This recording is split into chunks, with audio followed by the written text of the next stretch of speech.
Hello there, guys, and welcome to 6 Yards Banter, your front row seat to all the Premier League's top six drama with a proper Chelsea twist. Yeah, it's Chelsea first and rivals next. So, we have a lot to talk about today, and we'll start with Chelsea because it all begins from Chelsea. Enzo Maresca was asked today about what he thinks about the centre back options, and here's what he had to say. When we build with Levi in the middle. It's different than the left side. Levi is out. The only one who can do the job well is Tosin. Hato is a new one.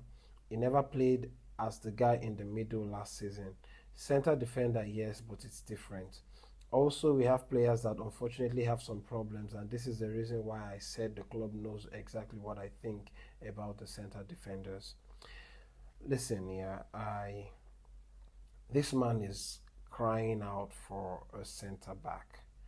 Levi Colwell is out already. Colwell is out already for most part of the season.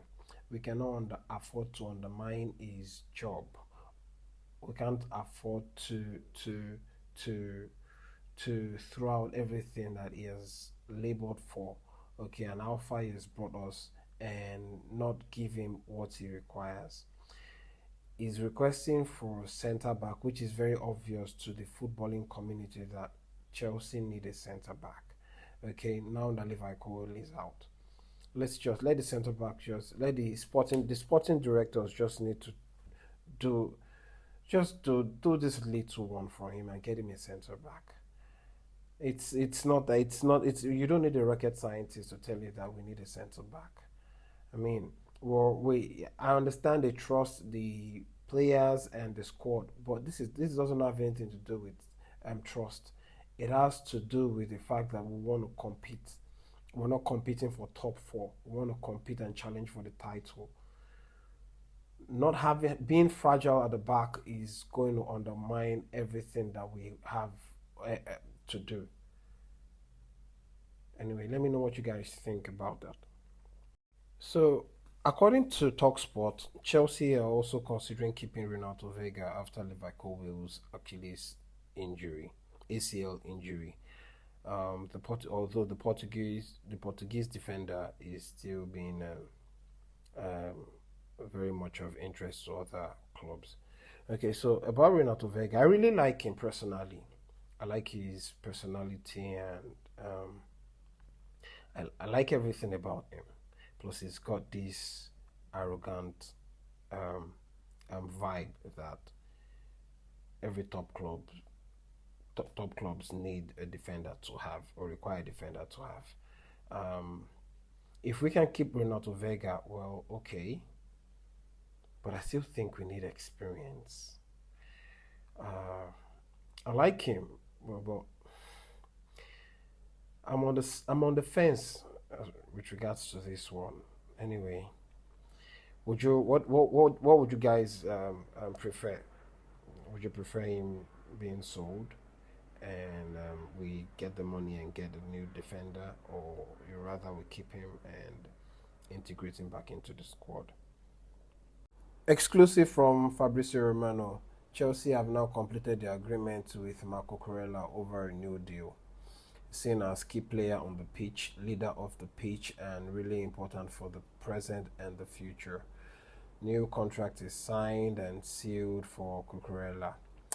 This one, yeah, I'm very, very happy about because I dare say Cucurella has been, if not the best defender, left-sided defender in Europe, so to say. Okay, I mean there's not many left backs who have played as good as Cucurella has, and I'm really really happy for him. I'm really eager to see the terms of the contract because he deserves a very good pay rise. So let me know what you guys think about this one. I thought it was actually going to be awarded another 5 years contract actually, but well, considering his age and all, maybe 3 years is good enough. But I hope he gets a good pay rise. All right, so that's all for Cucurella. Let's talk about Nkunku because we have something to say. So, according to Florian Plettenberg, Bayern Munich and Chelsea have open talks over a potential deal for Christopher Nkunku. The clubs are now in direct contact with Nkunku, reportedly keen to join Bayern, as reported days ago. Chelsea are pushing for a permanent sale, while Bayern are considering a loan.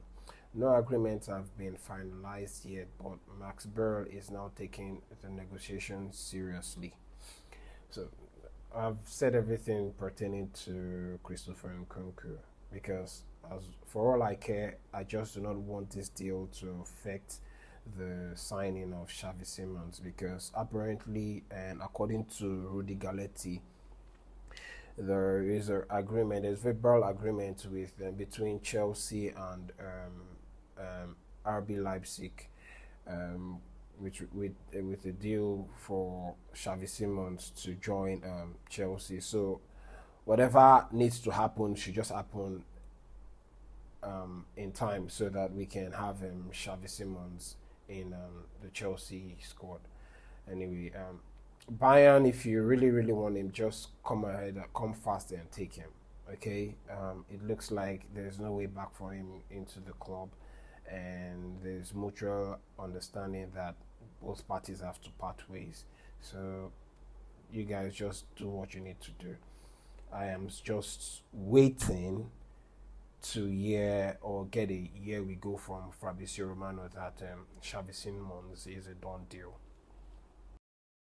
So the Opta supercomputer is back and has predicted the 2025/2026 Premier League table, and this prediction is very, very funny.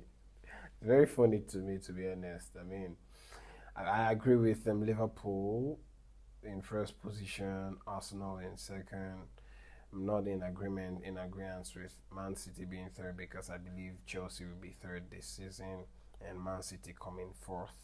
Um, Newcastle fifth, Aston Villa sixth, Crystal Palace is Crystal Palace in seventh, Brighton in eighth, Bournemouth in ninth, Nottingham Forest in 10th, Brentford, Man United in 12th, Everton 13, Tottenham Hotspur 14, Fulham 15, West Ham 16, Wolves 17, Burnley 18th, Leeds United 19th, and Sunderland is 20th. Well, I don't agree with a lot of the positions, but yeah. Anyway, so this is my own top six prediction, but I added two more to make it top eight because I feel like some teams are gonna make it. Some teams will make it very interesting. I mean the fight for top six. So I have Liverpool in first, and I agree with Opta because I feel like Liverpool, if they eventually end up, like I said in previous videos, if they end up getting Alexandra Isak, that just gives them so much firepower not to win the league again. So I do believe that Liverpool will come first. Plus, they have Florian Wirtz, and they still look like they also want to get another attacker. Probably. Anyway, we'll see, but I believe they're going to come first. So Liverpool first for me, and I'm going to put Arsenal. So I'm going to have Arsenal in second position because in as much as they've signed a front line in Victor Gyökeres, I still believe that the history of Arsenal precedes them. The history of bottling it precedes them, and they're still going to end up coming short again. Other than that, I don't feel like. I mean, they've got strong. They've got they still look strong in the defense and in the midfield with the acquisition of Zubimendi. I still think that they're still going to come short in the table.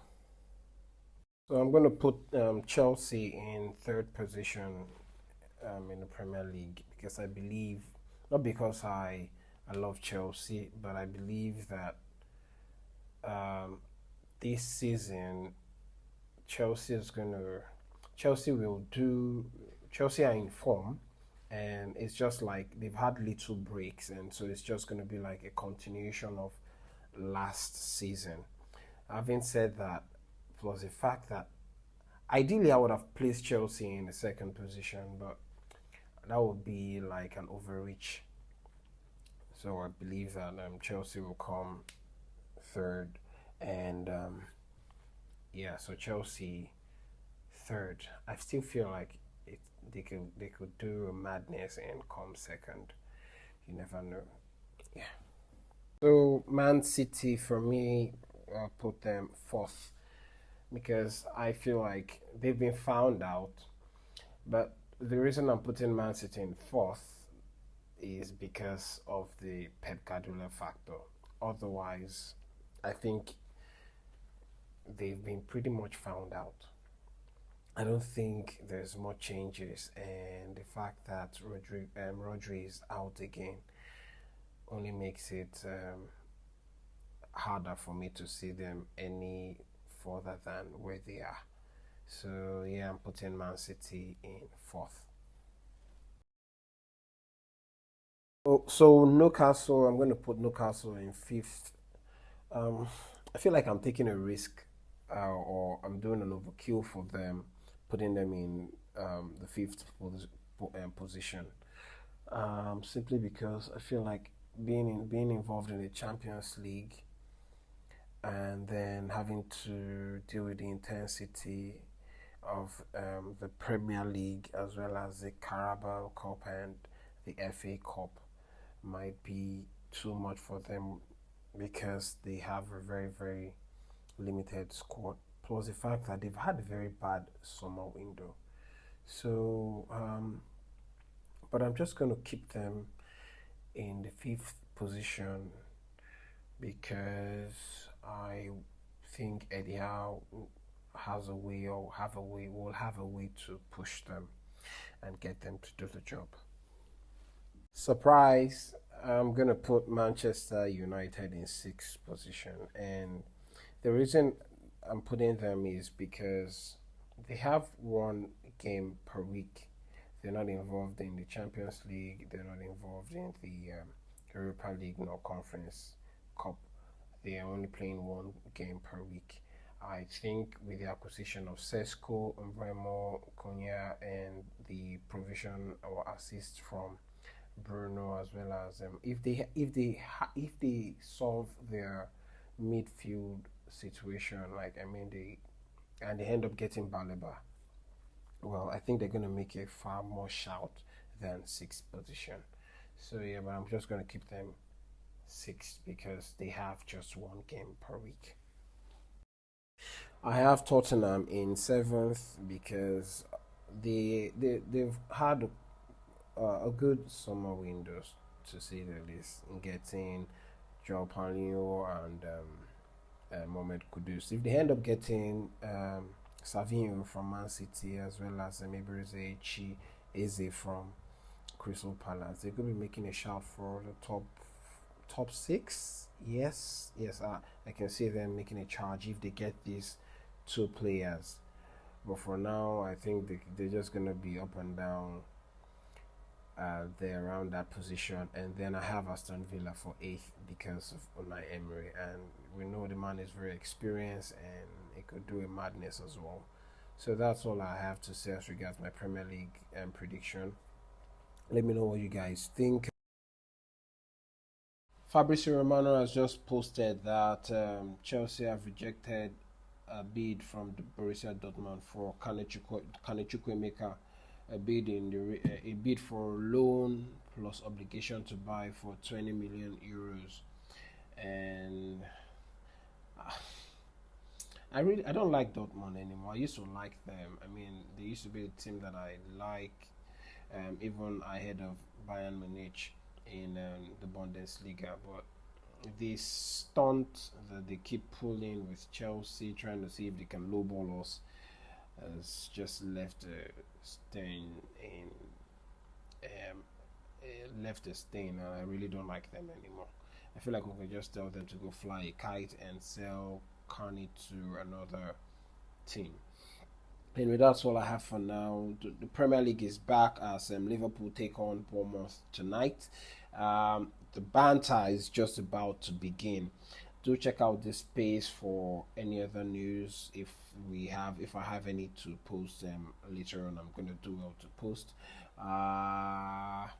Do enjoy your evening, and don't forget to like, subscribe, and comment where necessary, and let me know what you guys think about all that has been said. Until we meet again, it's Chelsea first and rivals next. Peace.